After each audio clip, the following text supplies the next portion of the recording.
ನಮಸ್ಕಾರ ಸ್ನೇಹಿತರೆ, ನಾನು ನಿಮ್ಮ ಮನೆ ಮಗಳು ಚೈತ್ರ. ನನ್ನ ಯೂಟ್ಯೂಬ್ ಚಾನಲ್ ಕಾರ್ಯಕ್ರಮಕ್ಕೆ ನಿಮಗೆಲ್ಲ ಸ್ವಾಗತ ಕೋರ್ತಾ ಇದ್ದೀನಿ. ಇವತ್ತಿನ ವಿಷಯ ಏನಂದರೆ, ಜೀವನ ನಿಮಗೆ ಪ್ರತಿದಿನ ಕಷ್ಟ ಕೊಟ್ಟರೂ ಸೋಲನ್ನೊಪ್ಪಿಕೊಳ್ಳದೆ ನಗುತ್ತಾ ಇರಿ. ಮುಂದೊಂದು ದಿನ ಕಷ್ಟ ಸೋತು ನಿಮ್ಮಿಂದ ದೂರವಾಗುತ್ತದೆ. ಏನು ಚೆನ್ನಾಗಿದೆ ನೋಡಿ ಸ್ನೇಹಿತರೆ ಈ ಪದದ ಅರ್ಥ. ನಾವು ಯಾವಾಗಲೂ ಕಷ್ಟ ಕಷ್ಟ ಕಷ್ಟ ಅಂದ್ಕೊಂಡಿದ್ದರೆ ದೇವರು ನಮ್ಗೆ ಅದನ್ನೇ ಕೊಡ್ತಾನೆ. ನಾವು ಯಾವಾಗಲೂ ಕಷ್ಟ ಇದ್ದು ನಗ್ನಗ್ತಾ ಇದ್ದರೆ ದೇವರು ನಮಗೆ ಸುಖವಾಗಿರೋಕ್ಕೆ ದಾರಿ ಮಾಡಿಕೊಡ್ತಾನೆ. ಇದೇ ಇದರ ಅರ್ಥ, ಮೂಲ ಅರ್ಥ.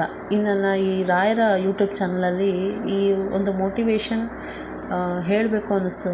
ಅದು ರಾಯರ ಅನುಗ್ರಹ ಆಯಿತು ಏನೋ ನನಗೆ ಗೊತ್ತಿಲ್ಲ ಸ್ನೇಹಿತರೆ. ಅದಕ್ಕೋಸ್ಕರ ನಾನು ಹೇಳ್ತಾ ಇದ್ದೀನಿ, ದಯವಿಟ್ಟು ಡೈಲಿ ನೀವು ಕಷ್ಟ ಕಷ್ಟ ಅಂತ ಹೇಳಕ್ಕೆ ಹೋಗಬೇಡಿ. ಕಷ್ಟ ಇದೆ, ಪ್ರತಿಯೊಬ್ಬ ಮನುಷ್ಯನಿಗೂ ಕಷ್ಟ ಇರುತ್ತೆ. ಯಾರಿಗಿರಲ್ಲ ಹೇಳಿ?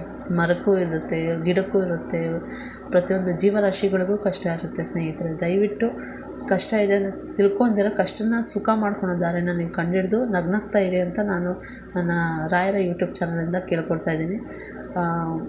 ಆಲ್ ಈಸ್ ವೆಲ್, ದೊಡ್ಡವರು ಹೇಳ್ದಂಗೆ ಆಲ್ ಈಸ್ ವೆಲ್ ಅಂತ ಹೇಳ್ತಾ ಇದ್ದರೆ ಎಲ್ಲ ಒಳ್ಳೇದಾಗುತ್ತೆ. ನಮಗೆ ಬರೋದೆಲ್ಲ ಒಳ್ಳೆಯದಕ್ಕೆ ಅಂತ ಅಂದ್ಕೊಂಡು ನಾವು ಕತೆ ಹಾಕ್ಕೊಂಡು ಹೋಗ್ತಾ ಇದ್ದರೆ ಕಷ್ಟ ಆಗುತ್ತೆ. ಏನಪ್ಪ ದೇವ್ರು ನನಗೆ ಕಷ್ಟ ನಾನು ಒಬ್ಬಳಿಗೆ ಕೊಡ್ತಾನೆ, ಬೇರೆ ಯಾರು ಎಲ್ಲರೂ ಸುಖವಾಗಿದ್ದಾರೆ ನೋಡಿ ಸ್ನೇಹಿತರೆ, ಅದು ತಪ್ಪು. ದೊಡ್ಡವ್ರಿಗೆ ದೊಡ್ಡವ್ರ ಕಷ್ಟ, ಚಿಕ್ಕವ್ರಿಗೆ ಚಿಕ್ಕವ್ರ ಕಷ್ಟ. ಆನೆಗೆ ಆನೆ ಭಾರ, ಇರುವೆಗೆ ಇರುವೆ ಭಾರ. ಅದು ನಿಮಗೆಲ್ಲ ತಿಳಿದೇ ಇರುತ್ತೆ ಅಲ್ವಾ? ದಯವಿಟ್ಟು ಒಳ್ಳೆ ಯೋಚನೆ ಮಾಡಿ ಒಳ್ಳೆ ರೀತಿಲಿರಿ ಅಂತ ನಾನಿನ್ನು ಈ ನನ್ನ ಕಾರ್ಯಕ್ರಮವನ್ನು ಮುಗಿಸ್ತಾ ಇದ್ದೀನಿ. ನಾಳಿನ ಸಂಚಿಕೆಯಲ್ಲಿ ನಾನು ನಿಮಗೆ ರಾಯರ ಪವಾಡ, ರಾಯರ ಇನ್ನೊಂದು ವ್ರತ, ಯಾವ ಥರ ರಾಯರನ್ನು ಹೋಲಿಸ್ಕೊಳ್ಳೋದು ಅದನ್ನು ನಿಮಗೆ ತಿಳಿಸ್ಕೊಡ್ತೀನಿ.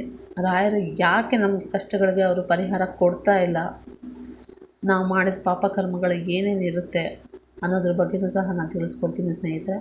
ದಯವಿಟ್ಟು ನನ್ನ ಕಾರ್ಯಕ್ರಮವನ್ನು ವೀಕ್ಷಿಸಿ ನನಗೆ ಪ್ರೋತ್ಸಾಹ ನೀಡಿ. ನನ್ನ ವಿಡಿಯೋನ ಹೆಚ್ಚು ಶೇರ್ ಮಾಡಿ, ಕಮೆಂಟ್ ಮಾಡಿ. ಏನಾದರೂ ತಪ್ಪಿದರೆ ನೀವು ನನಗೆ ತಿಳಿ ಹೇಳಿ. ಮತ್ತು ನನ್ನದು ಏನಾದರೂ ನಿಮಗೂ ನಿಮ್ಮ ಜೀವನದಲ್ಲಿ ಏನಾದರೂ ನಿಮ್ಮ ಪವಾಡ ಹೇಳಬೇಕು ಅನ್ಸಿದ್ರೆ ದಯವಿಟ್ಟು ಹೇಳಿ. ಈ ಕಾರ್ಯಕ್ರಮನ ನಾನು ಇಲ್ಲಿಗೆ ಮುಗಿಸ್ತಾ ಇದ್ದೀನಿ ಸ್ನೇಹಿತರೆ. ಶುಭ ಮುಂಜಾನೆ.